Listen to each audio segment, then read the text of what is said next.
6.13 반입내법회 이후 이제 우리는 어떤 행동을 해야 할까요? 2024년 6월 15일 해외 참가자 연수, 회양식, 자자수련, 통일의 병, 증문즉설. 안녕하세요. 오늘은 6.13 만인대법회에 참석하기 위해 온 해외 참가자들과 문무대왕릉, 가문사지를 참배하고 회양식을 했습니다. 스님은 새벽 3시 55분에 두북 수련원을 출발해 문무대왕릉으로 향했습니다. 아직 해가 뜨기 전 4시 40분에 문무대왕릉 앞에 도착했습니다. 해외에서 온 참가자들도 버스에서 내려 동해 바다의 일출을 기다렸습니다. 먼저 스님이 이곳 문무대왕릉에 대해 설명을 해주었습니다. 저희들이 도착한 이곳은 행정구역으로는 경주시 감포읍입니다. 앞에 바위가 보이는데요. 앞에서 보니까 저렇게 보이는데 항공 촬영을 해서 위에서 내려다보면 바위가 십자가 모양으로 잘려 있습니다. 그래서 파도가 치면 물이 사방에서 바위 안으로 들어오게 되어 있습니다. 바위 한가운데에 웅덩이가 있어요. 웅덩이에는 붉은 돌이 하나 놓여 있습니다. 바위 안에 물이 고여 있는 곳에 문무대왕의 유골을 놓고 큰 바위로 그 위를 덮은 것으로 추정됩니다. 그래서 완전히 인공적인 것도 아니고 완전히 자연적인 것도 아닙니다. 바위 자체가 그렇게 생겼지만 사방에서 물이 들어올 수 있도록 바위를 약간 다듬은 흔적이 있습니다. 신라가 삼국 통일을 할 때 가장 중요한 역할을 한 사람이 3명 있습니다. 태종 무열왕, 문무대왕 그리고 김유신 장군입니다. 문무대왕은 태종 무열왕의 아들입니다. 660년 태종 무열왕 때 백제가 멸망했고 661년에 태종 무열왕이 돌아가십니다. 문무대왕이 즉위한 뒤 668년에 고구려가 멸망합니다. 그리고 신라가 당나라와 8년간 전쟁을 해서 676년에 삼국 통일을 이룹니다. 당나라 군대를 한반도에서 완전히 몰아낸 뒤를 삼국 통일의 해라고 부르는 겁니다. 그 기간을 지휘한 사람이 문무대왕입니다. 그래서 신라 사람들은 문무대왕이 삼국 통일에 가장 중요한 역할을 했다고 여깁니다. 나라만 지킬 수 있다면 내가 무엇이 된들 어떠냐. 신라를 위협한 나라가 백제와 고구려였는데 둘 다 멸망했고 또 신라를 위협했던 당나라와는 우호 관계를 맺었고 유일하게 남은 나라가 바다 건너 외였습니다. 그래서 문무왕이 죽을 때 내가 죽어서 용이 되어 동해로부터 쳐들어오는 외를 막겠다. 그러니 내 뼈를 동해에 묻어달라 하고 말했습니다. 그러자 한 스님이 용이 아무리 힘이 있다 한들 사람보다 한 계급 낮은 짐승인데 어떻게 짐승이 되려고 합니까? 대왕께서는 한 계급 높은 천상으로 가야 합니다. 하고 말했습니다. 그러나 문무왕은 나라만 지킬 수 있다면 내가 무엇이 된들 어떠냐 하고 유언을 남겼습니다. 당시 신라인들이 가장 성스럽게 생각하는 산이 선덕 여왕릉이 있는 낭산이었습니다. 낭산 기슭에 문무왕을 화장해서 유골은 동해에 묻고 화장한 자리에는 탑을 세웠는데 그 탑이 능지탑입니다. 능을 안 만들고 불교식으로 탑을 세운 겁니다. 삼국유사의 내용이 단순히 전설처럼 알려져 오다가 고고학적 발굴을 하면서 대부분의 내용들이 사실로 밝혀진 겁니다. 스님의 설명이 끝나고 구름 사이로 해가 모습을 드러냈습니다. 와, 모두가 탄성을 지르며 환호했습니다. 모두가 자연스럽게 더 노래를 불렀습니다. 노래가 끝나고 스님이 내 나라 내 결에 노래를 부르자고 제안했습니다. 이글거리는 태양을 보며 모두가 한 마음으로 노래를 부르기 시작했습니다.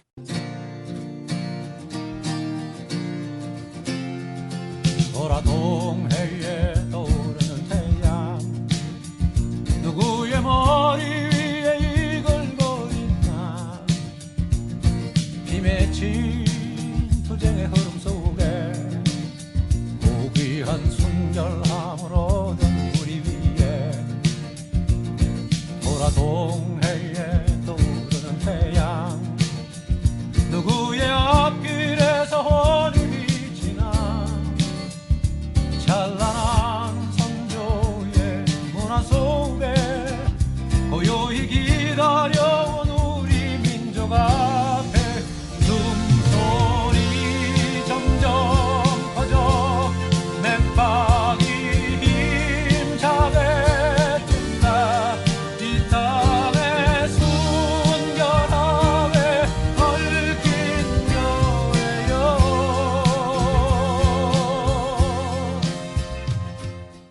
파도 소리를 타고 울려 퍼지는 노래를 뒤로하고 스님은 망망대해 위로 떠오르는 태양을 물끄러미 바라보았습니다. 모두가 한마음이 되어 어제 6.13 만인대법회에서 모은 염원을 세계 곳곳으로 확산시켜 나갈 것을 다짐해 보았습니다. 희망의 기운을 각자의 자리에서 확산시켜 나가자는 의지를 다지며 다 함께 기념사진을 찍었습니다. 해외지부, 국제지부, 파이팅! 335 모여서 사진을 찍는 시간을 가진 후 다시 차에 올라타 가문사지로 향했습니다. 3층 석탑을 보러 올라가기 전에 스님이 이곳 가문사에 대해 설명을 해주었습니다. 우리가 도착한 이곳은 가문사지입니다. 지금은 대종천이 저쪽 편으로 흘러가고 있는데 당시에는 이곳 가문사 쪽으로 흘렀던 것 같아요. 왜냐하면 경지 정리를 할 때 논 밑을 파고 왔는데 대부분 자갈이었습니다. 그래서 동해에서 이곳 절까지 물이 들어오도록 했다고 합니다. 물길을 따라서 나라를 지키는 용이 절까지 오도록 했을 뿐만 아니라 법당 밑에도 수로를 만들었습니다. 문무대왕이 삼국을 통일하고 나니까 남은 적은 외밖에 없었어요. 외가 침입하기 가장 좋은 통로가 이곳 경주입니다. 그래서 외를 막기 위한 절을 여기에 지은 겁니다. 그러나 문무대왕이 절을 완성하기 전에 돌아가시게 되고 그 아들인 신문왕이 즉위하고 2년 후에 이 절이 완성됩니다. 문무대왕이 삼국을 통일한 그 은혜에 감사한다는 뜻을 담아 이 절의 이름을 가문사라고 했고 마침 왜구를 막기 위해 동해의 용이 되겠다고 유언을 남긴 문무대왕도 물길을 따라 이 절에 와서 법문을 들을 수 있게 만든 거죠. 계단을 올라가면 중문이 있고 양쪽에 동탑과 서탑이 쌍탑을 이루고 있고 그 다음에 금당이 있고 맨 뒤에 강당이 있습니다. 한 바퀴 둘러보고 회양식을 하도록 하겠습니다. 계단을 올라가 가문사지를 한 바퀴 둘러본 후 두 탑 사이에서 회양식을 시작했습니다. 대중이 삼배의 예로 법문을 청하자 스님이 회양 법문을 해주었습니다. 먼 곳에서 비행기 타고 와서 만인대법회에 참가해 주셔서 정말 감사드립니다. 경상도는 고맙다는 말을 뭐 하러 왔노? 하고 표현합니다. 어제는 경상도식으로 인사를 드렸는데 오늘은 서울식으로 인사를 드리겠습니다. 와주셔서 감사합니다. 해외에서 100명 이상 참가하여 행사를 해본 것은 정토의 역사상 처음인 것 같아요. 여러분 모두 해외에 사니까 지금 한국의 위상이 매우 높아졌다는 것을 피부로 느끼죠?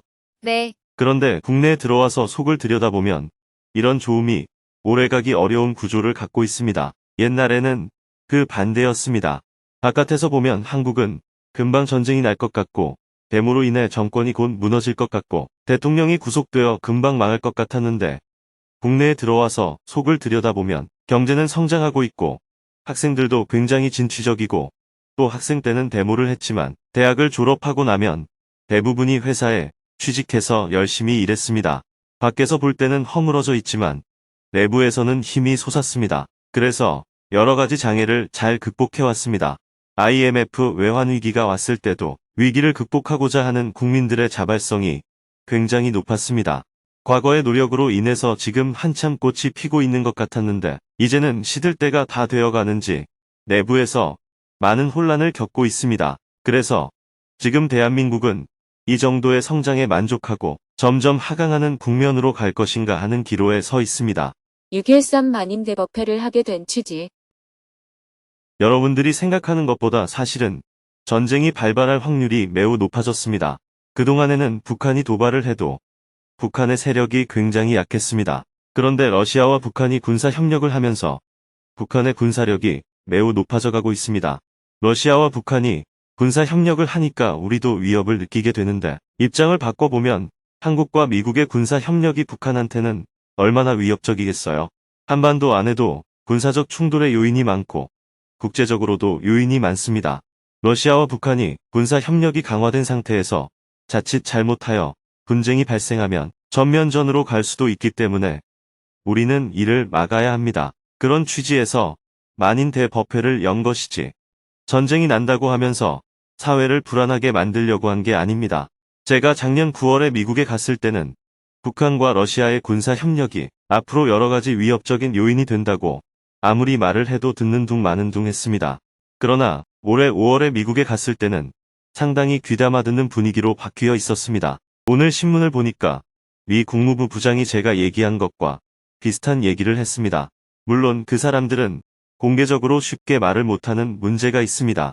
그러나 아직도 문제의 본질을 딱 꿰뚫어보고 미래를 예측하지 못하는 문제가 있습니다. 미국의 입장에서는 한반도에 분쟁이 일어나서 많은 사람이 죽는다는 것이 우리처럼 큰 문제로 느껴지지 않습니다.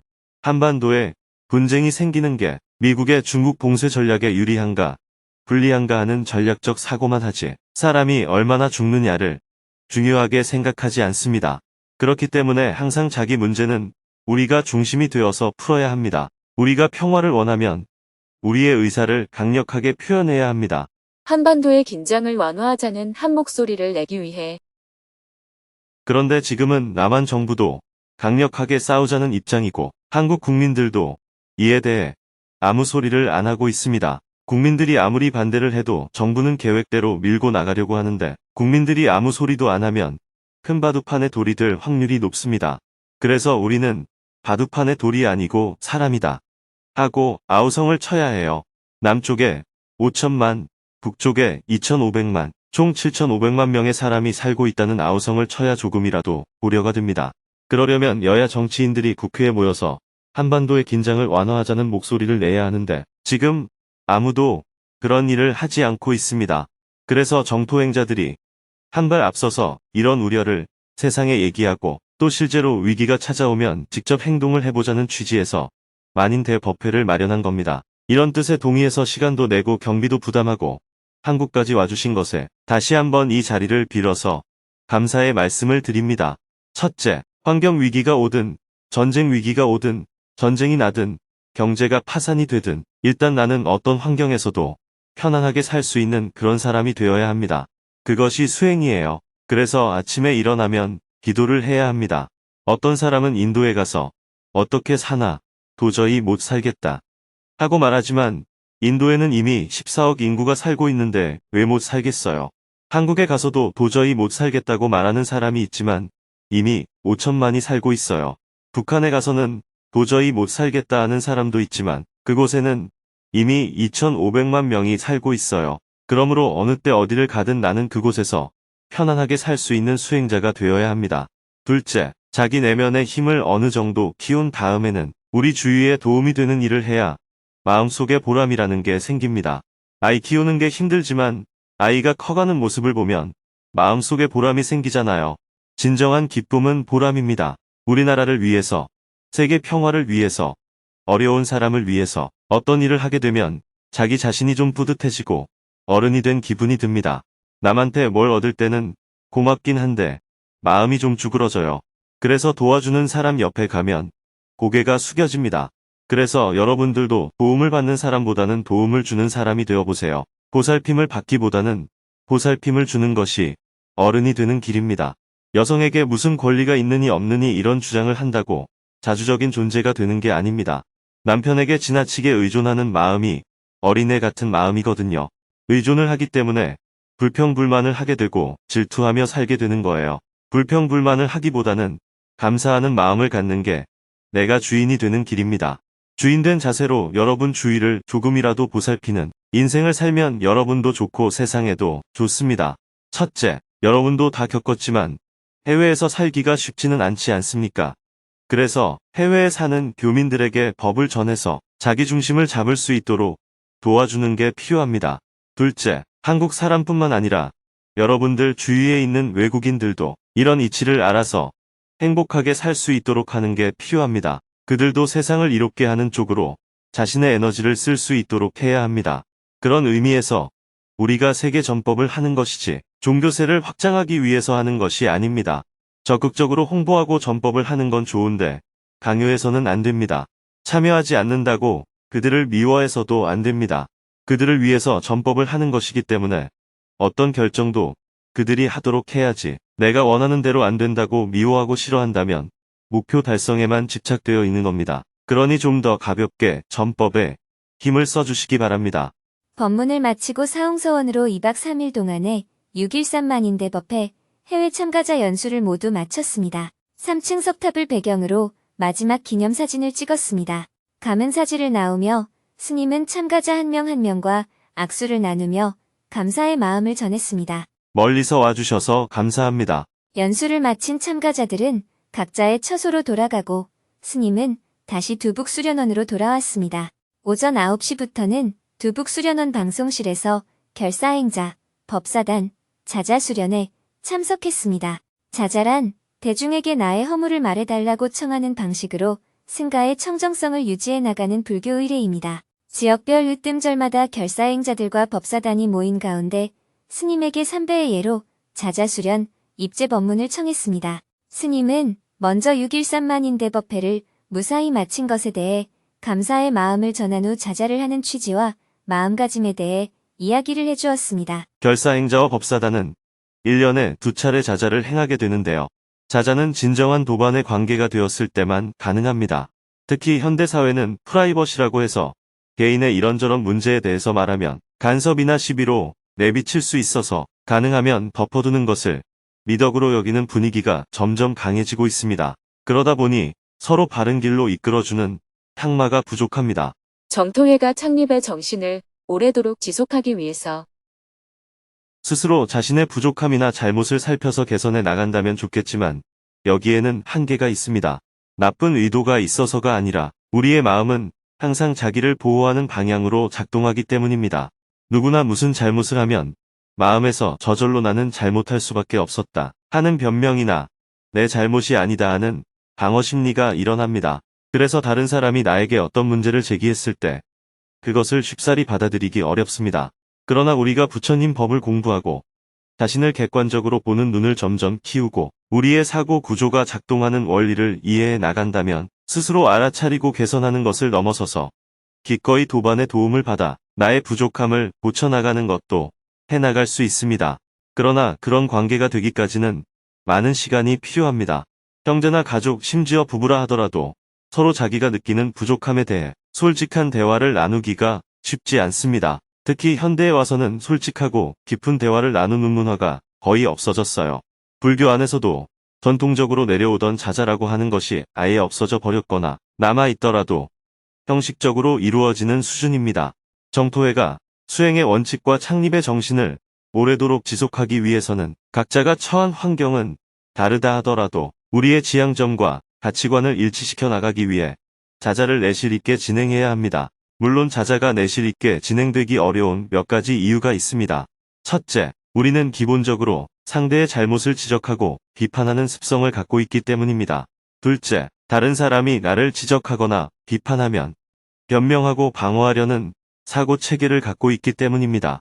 그래서 상대에 대해서 비판적 시각을 갖지 마라. 또는 상대가 얘기하는 것에 대해 쓴 약이 몸에 좋은 것처럼 받아들여라 하는 공부를 아무리 해도 현실에서는 잘 되지 않습니다. 그 이유는 인간의 사고 시스템이 자기 방어적으로 되어 있기 때문입니다. 자자를 하는 이유. 이것을 극복하려면 내 인생의 목표는 해탈과 열반이다 하는 관점이 분명해야 합니다. 괴로움이 없는 자유로운 삶을 사는 것이 내 인생의 목표라는 것이 분명해야 스스로 살피고 알아차리는 데에 한계가 있을 때 나의 눈이 아닌 남의 눈을 빌릴 수가 있습니다. 그런 취지에서 자자가 나오게 된 겁니다. 지난 3개월의 안거 기간 동안 저와 같이 지내보니 당신이 보기에 나의 말과 행위가 어떤 면에서 해탈과 열반으로 향하는 길에서 벗어났습니까? 여러분, 나를 어여삐 여기셔서 나를 위해서 좀 말씀을 해주십시오. 이렇게 대중에게 요청해서 얘기를 듣고 내가 그때 그걸 놓쳤구나 하고 깨달아서 자기를 바로 잡아나가는 과정이 바로 자자입니다. 이어서 모든 별로 자자를 시작했습니다. 정토행자 40계본에 따라 참여를 한 후 각자 모두먼들에게 자자를 청했습니다. 저의 말과 행동을 보고 들으며 의혹이 있거나 저의 수행을 위하여 말씀해 주실 것이 있으면 저를 위하여 자자를 청합니다. 결사행자와 법사단이 자자 수련을 하는 동안 스님은 오후 2시부터 평화재단 통일해병과 직문직설 시간을 가졌습니다.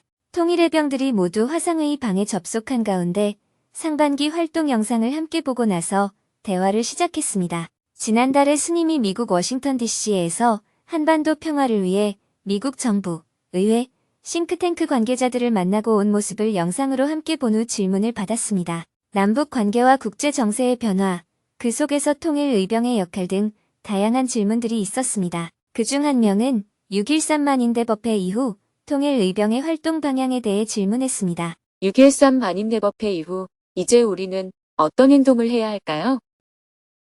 6.13 만인대법회가 열린 날은 정말 뜨거운 날씨였는데 참가자들의 열기와 스님의 평화에 대한 염원을 보고 저희도 큰 감동을 받았습니다. 그리고 영성조사님이 강대국의 종속국이 되지 말고 주인국이 되어라라고 말씀하신 유훈이 정말 가슴 깊이 남습니다. 현재의 윤석열 정부는 한반도를 위험에 빠뜨리는 존재라고 생각합니다.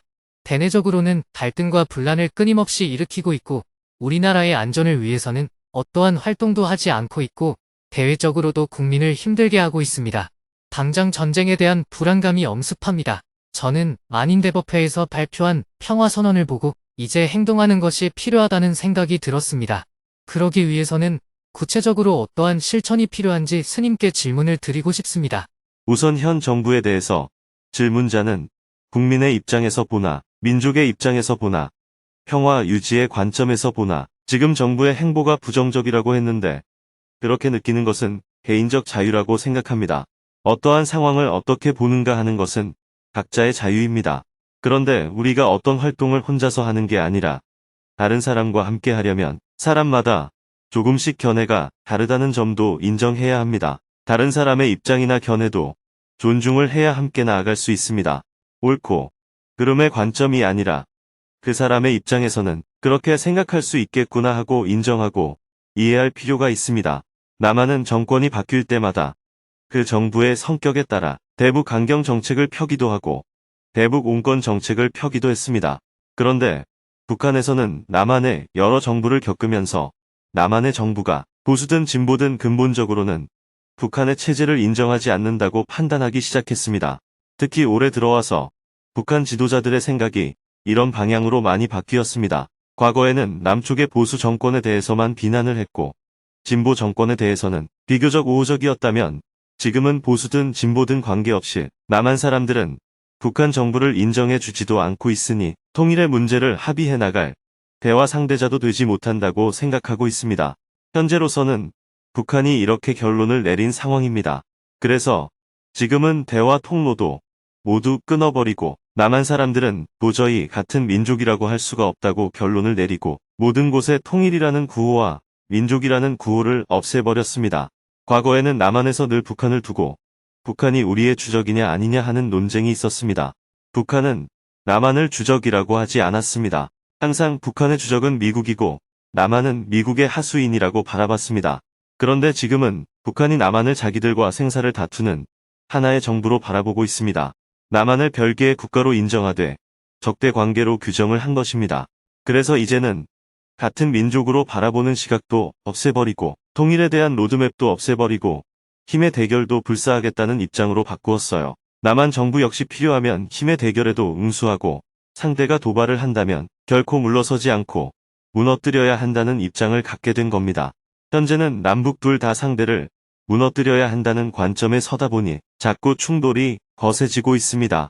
남한의 보수 정부는 북한 정부가 정상적인 정부가 아니기 때문에 붕괴되는 것이 옳다고 생각합니다. 동시에 북한 정부가 도발하지 못하도록 한미일 군사 협력을 강화하는 방향으로 나아가고 있습니다. 한미일 군사 협력을 강하게 하면 북한이 도발하지 못할 것이라고 생각하는 거죠. 과거에는 북한이 적이긴 하지만 같은 민족이면서 통일해야 할 대상이기도 했고 일본과는 비록 교류를 하긴 하지만 식민 지배를 당한 경험이 있기 때문에 함께 나아갈 국가는 아니라는 입장이었습니다. 그런데 국제 정세가 조금씩 바뀌다 보니까 현 정부의 판단은 오히려 북한과 관계를 푸는 것보다는 일본과 긴밀하게 협력하는 게 대한민국의 발전에 도움이 된다는 것입니다. 그래서 일본에게는 과거를 묻지 말고 협력을 하자며 적극적인 태세를 취하게 되었고 북한에 대해서는 하나하나 다 따져서 응징하자는 관점에 서게 된 겁니다. 그렇다고 현 정부를 부정하지는 않아야 합니다. 어디까지나 국민의 투표를 통해서 선출된 정부이고 한 표라도 많이 얻는 쪽이 법적으로 정부를 구성할 권한을 갖기 때문입니다. 북한의 행위에 대해서 압도적인 방위력으로 대응하여 북한이 침공하지 못하도록 해야 한다는 현 정부의 전략도 하나의 방위 전략입니다. 이러한 방위 전략도 필요하지만 현재는 여기에 지나치게 많은 힘을 쏟고 있다는 점이 문제인 겁니다. 힘에 의한 평화를 필요 이상으로 강조하게 되어 자칫 서로가 서로에게 증오심을 갖게 되면 힘이 크고 작고와 관계없이 공격이 이루어질 위험이 생깁니다. 그래서 힘에 의한 평화는 자칫 잘못하면 전쟁을 불러오는 위험을 늘 내재하게 됩니다. 힘의 균형을 포기하라는 게 아니라 힘에 의한 평화만 주장하지 말고 대화와 협상을 통해서 문제를 평화적으로 풀어나가는 작업도 같이 진행해야 한다는 겁니다. 이것이 바로 6.13 만인대 법회에서 만 명의 대중이 정부에게 요청했던 내용입니다. 그런데 이것은 현 정부도 실행하지 않고 있지만 지난 정부도 제대로 실행하지 않은 겁니다. 지난 정부가 북한과의 대화에 노력을 기울이긴 했지만 금강산 관광, 개성공단, 북한의 철도공사 등 서로 협상하여 양측 지도자가 서명까지 한 내용을 제대로 실행하지 못했습니다. 그러니 우리는 어떤 정부든 비판의 눈을 가지고 바라보고 올바른 방향으로 나아갈 수 있도록 목소리를 내야 합니다. 이렇게 보면 비단 현 정부의 정책이나 방향만이 지금 남북 관계에 긴장감을 고조시킨 원인은 아닙니다. 가장 큰 바탕이 되는 것은 미중 사이의 패권 경쟁이라고 볼 수 있고 작게는 북한의 자기 체제 수호를 위한 노력 때문에 발생하는 것이라고 볼 수 있습니다. 특히 최근의 긴장 관계는 북한이 체제 유지의 위협을 느껴서 일어난 측면이 큽니다. 이러한 북한에 대해 온건하게 감싸주면서 평화를 유지하는 방법도 있고 지금처럼 강경하게 대응해서 평화를 지켜내는 방법도 있습니다. 남한 정부의 서로 다른 대응에 대해서는 이런 정책의 차이로 바라봐야 합니다. 물론 현 정부의 정책에 대해서 저는 개인적으로 동의하지 않는 입장입니다. 그렇지만 이러한 전략도 하나의 전략이라는 점은 인정을 해야 합니다. 만약 전쟁을 하겠다고 하면 무조건 막아야 하지만 지금과 같이 강하게 밀어붙여야 오히려 북쪽이 도발을 안 한다는 것도 하나의 전략이라고 봐야 합니다. 다만 우리는 그런 강경한 방법보다는 대화와 협상을 통한 방법이 좋다고 생각하는 것이죠. 사실 북한과 대화를 해야 현상 관리를 하는데 더 유리합니다.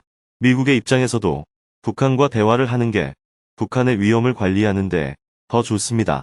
대화 없이 북한 비핵화만 주장하는 것은 이미 실효성이 없다는 게 다 밝혀졌습니다.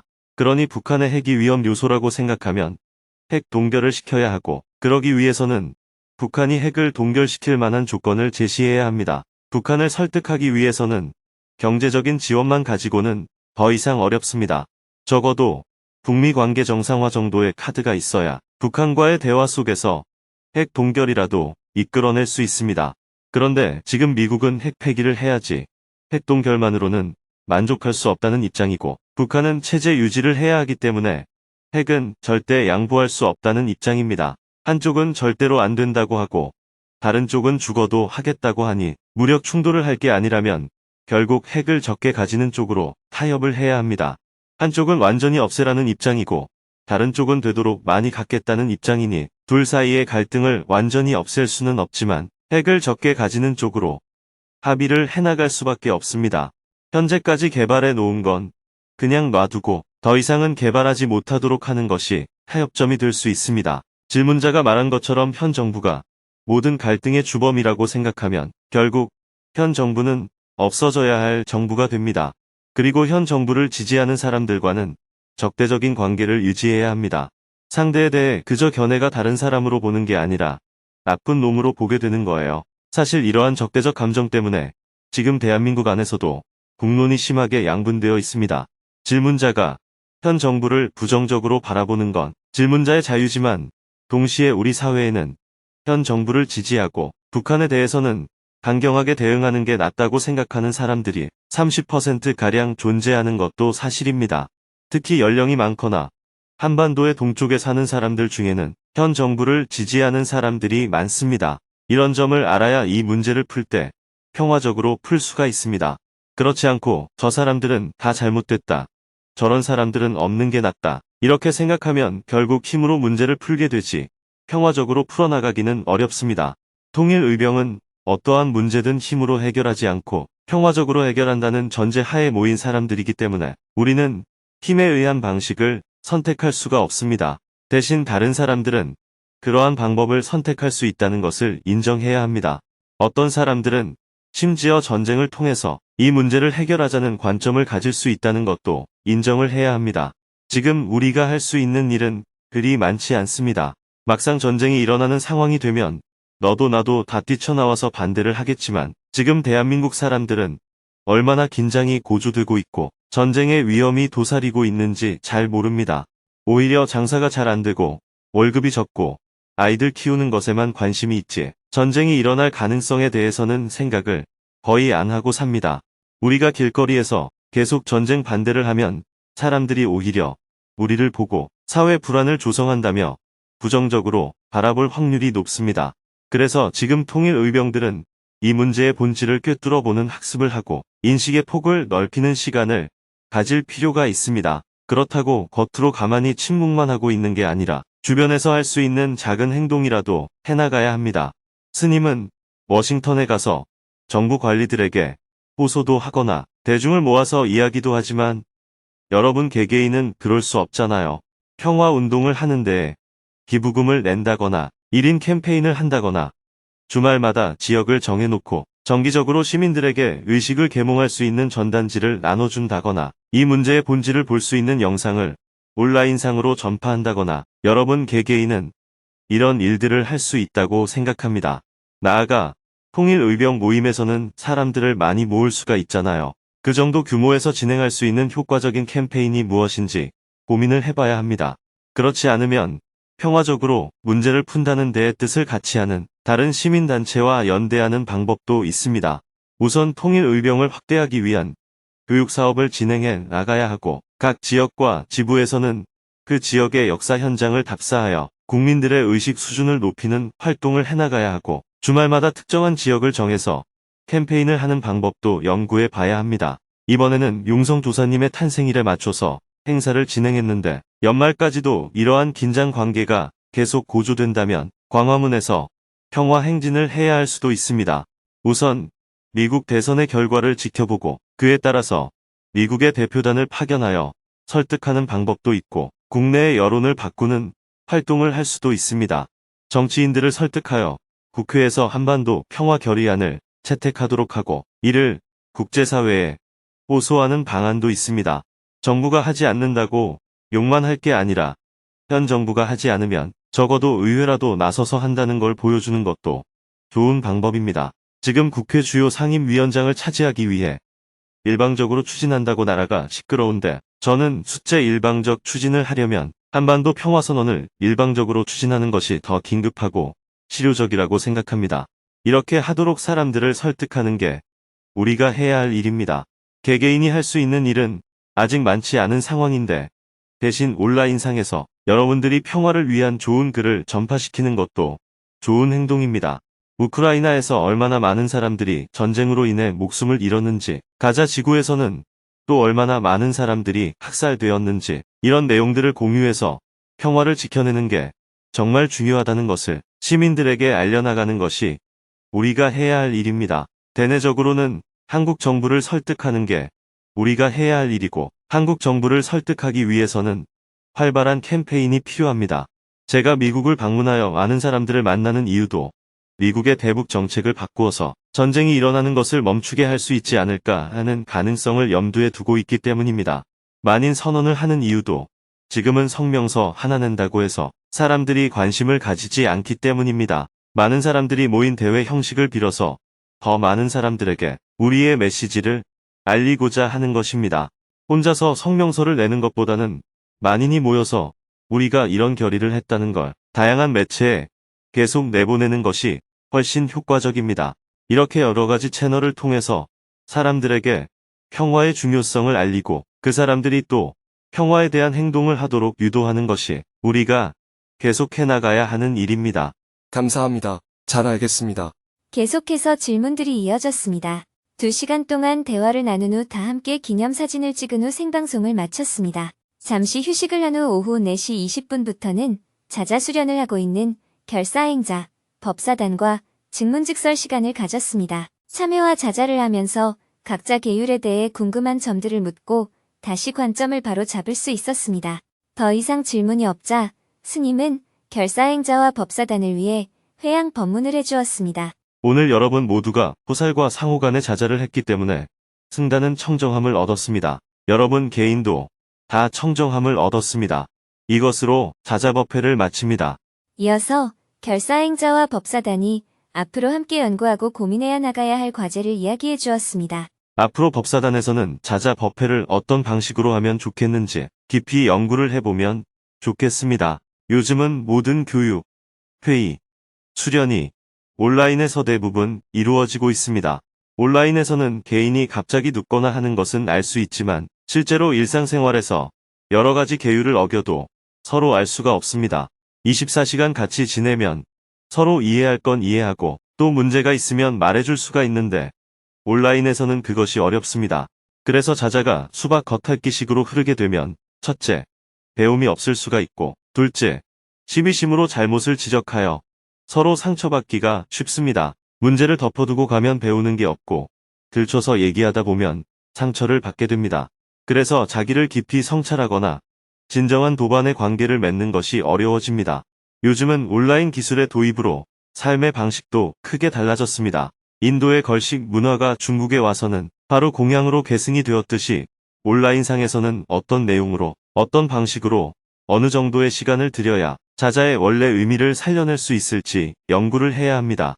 온라인 회의는 어떻게 하면 좋은지, 그때의 자세는 어떠해야 하는지, 온라인 포살은 어떻게 하면 좋은지, 과거의 전통을 살리면서도 현대인들의 삶의 방식에도 부합하는 바른 길을 찾기 위해 많은 연구를 해주시기 바랍니다. 사홍서원을 한 후 오후 5시에 자자 수련을 모두 마쳤습니다. 해가 저물고 저녁에는 실내에서 여러 가지 업무들을 보고 난 후 하루 일과를 마무리했습니다. 내일은 새벽 일찍 서울로 이동한 후 오후에는 스리랑카에서 온 다문화 가족 100여 명과 정토사회문화회관에서 증문즉설 시간을 가질 예정입니다.